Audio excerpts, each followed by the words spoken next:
मानस श्रृंखला में आज का विषय मां, द्वैत भी अद्वैत भी, भाग 1। चहुमुखी अर्थात संपूर्णता के साथ किया गया वर्ण ही आवरण कहलाता है। वर्ण में कामना रहती है और माया का ही दूसरा नाम कामना है। अतः माया और आवरण पर्यायवाची कहलाते हैं। वरने की प्रक्रिया को वरण कहते हैं। इसमें मांगना, चुनना, छांटना आदि क्रियाएं समाहित होती है। कामना, इच्छा को भी वर कहते हैं, क्योंकि उनका वरण करने के बाद ही तो कामना पूर्ति के उपाय किए जाते हैं। ब्रह्म में कामना है, किंतु विस्तार पाने की।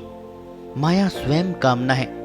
अतः स्त्री और उसके सभी स्वरूप, चाहे पिछली पीढ़ियों के हो, अपनी पीढ़ी के हो अथवा नई पीढ़ी के, सभी का संबंध मूल में कामना से होता है। संबंध कामना का धरातल तय करता है, बुद्धि उसका स्वरूप तय करती है भावों के अनुरूप। भाव की दिशा ही कामना को सकारात्मक या नकारात्मक रूप देती है। चूंकि हमारा निर्माण भी आवरणों के कारण होता है, अतः माया से ही हमें सीखना पड़ता है कि आवरण क्या है, उनका आकलन कैसे करें, उनको हटाएं कैसे। जीवन में स्त्री के सारे रूप इसी क्रम में देखे जाते हैं। हर रूप किसी न किसी मूल आवरण की व्याख्या है। माया के कारण इस जगत को मिथ्या कहा जाता है। ब्रह्म सत्य है। जीवन के 7 धरातल हैं। शरीर में 7 धातुएं हैं। सृष्टि में 7 लोक है। साथ ही शरीर में चक्र है।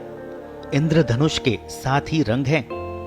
संगीत में 7 सुर और पृथ्वी द्युलोक में 7 महासागर है। सृष्टि के सभी तत्व इन 7 लोकों में व्याप्त रहते हैं, किंतु स्वरूप एक सा नहीं होता। माया अथवा मां भी इन 7 लोकों में, तीनों गुणों में, पंचकोश में भिन्न भिन्न रूप में रहती है। चंद्रमा से शरीर में बनने वाले 28 सह प्रतिमास 7 पीढ़ियों के अंश हमारे शरीर में लाते रहते हैं। इनके अनुपात से भी माया का कार्य प्रभावित होता रहता है। मां पृथ्वी को भी कहते हैं। बीज को आवृत करती है, उसका पोषण करती है, पेड़ पौधों के शरीर का निर्माण करती है। बीज का निर्माण भी तो कोई मां ही करती होगी। बीज के वपन से पेड़ के जीवन पर्यंत मां साथ रहती है। साथ तो हमारे भी रहती है, किंतु दृष्टि भेद के कारण दिखाई नहीं देती। हम कहां जीवन में मां देखते हैं। पत्नी को मां कहो तो महीने भर बात नहीं करे। बेटी पोती को मां कह दो, सब मूर्ख कहने लग जाएंगे। जबकि भिन्न भिन्न अवस्था भेद के कारण ये सब रूप मां के ही हैं। उसके बिना कुछ नहीं है। मां आवरण है, छुपा कर रखती है। पत्नी भी गृहस्थ आश्रम में आवरण है, बाद में मित्र बनकर मां के स्वरूप में बदल जाती है। संन्यास आश्रम में पति को स्त्रीण बना चुकी होती है। दाम्पत्य रति से देवरति में पति को प्रतिष्ठित कर देती है।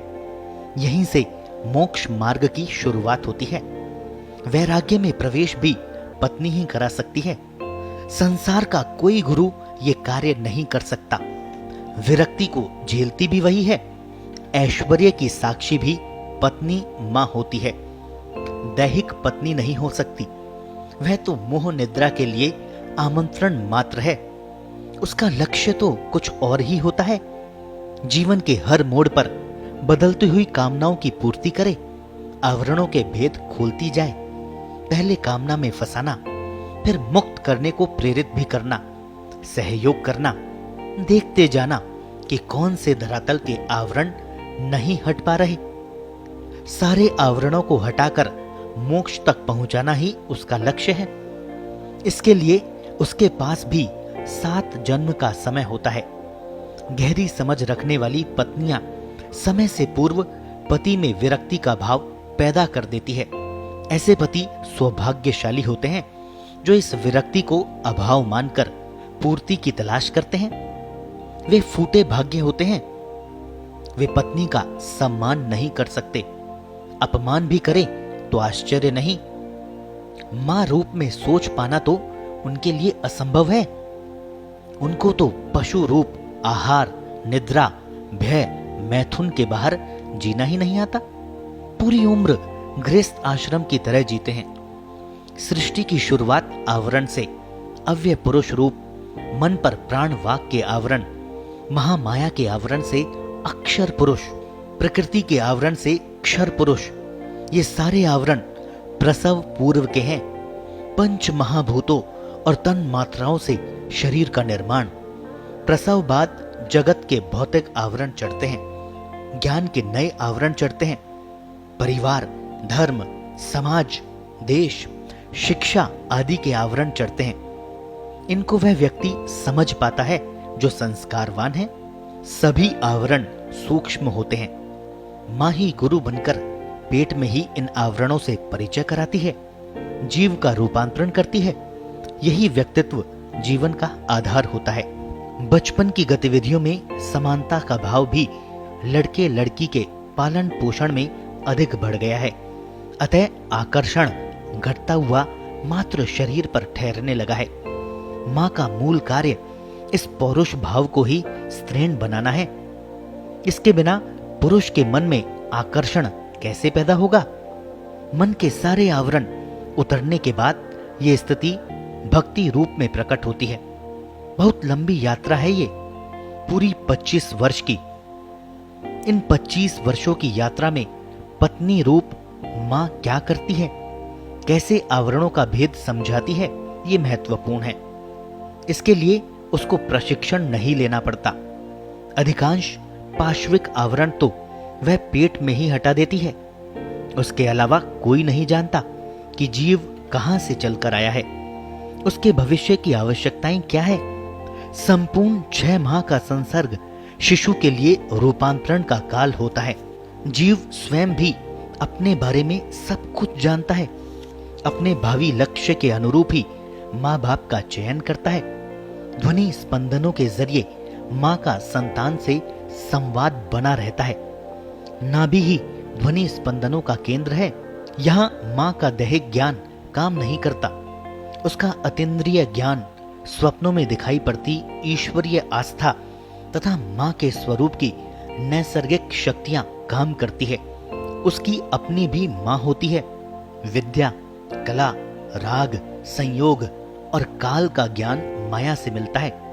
माँ और संतान के हृदयों के ब्रह्मा, विष्णु, इंद्र, प्राण इस अवधि में एकाकार हो जाते हैं। इसी से संतान के मन में उठने वाली इच्छाओं की दिशा तय हो जाती है। संस्कार का यही तो स्वरूप है। तभी माँ संतान के भविष्य को जानती है। कन्या तो भावी माँ है, स्वयं पृथ्वी है, धरती माँ है। उसने भी किसी जीव के उद्धार के लिए ही जन्म लिया है।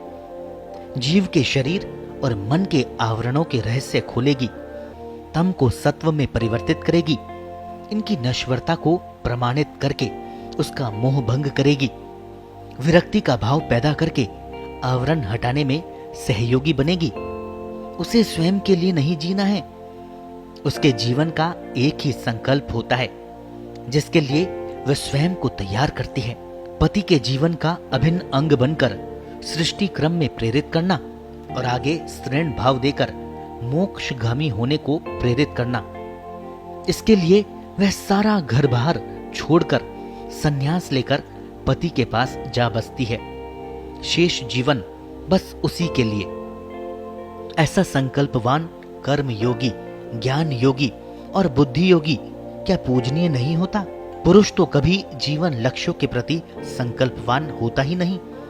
पत्नी आकर जब उसके हृदय कपाट खोलती है, प्रेम का मार्ग प्रशस्त करती है, तब ही उसे जीवन का अर्थ प्राप्त होता है। सृष्टि करने के लिए कन्या को अपने शरीर के 5 तत्वों को संतुलन में रखने का अभ्यास करना पड़ता है। ऋतुचर्या का प्रकृति के साथ संतुलन सीखना पड़ता है। भाव भूमि का निर्माण करना पड़ता है। प्रसव पूर्व की स्थितियों की जानकारी, संतान की देखरेख, प्रसव बाद का ज्ञान, लालन पालन का ज्ञान अर्जित करके तैयार करना होता है।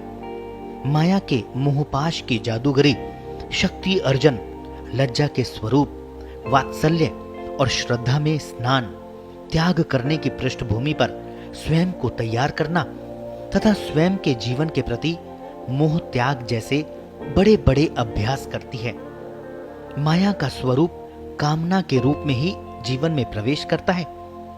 कामना सही अर्थों में भूख और अभाव का ही दूसरा नाम है। मन में कामना ही बीज रूप में पल्लवित पुष्पित होती है। कामना के साथ ही वह स्वयं को भी पति हृदय में प्रतिष्ठित करती है। उसके स्थान पर पति को अपने हृदय में बिठाकर जीवन भर उसका ही प्रतिनिधित्व करती है। पति के लिए सदा सौम्य और दंड विधान में रौद्र हो जाती है।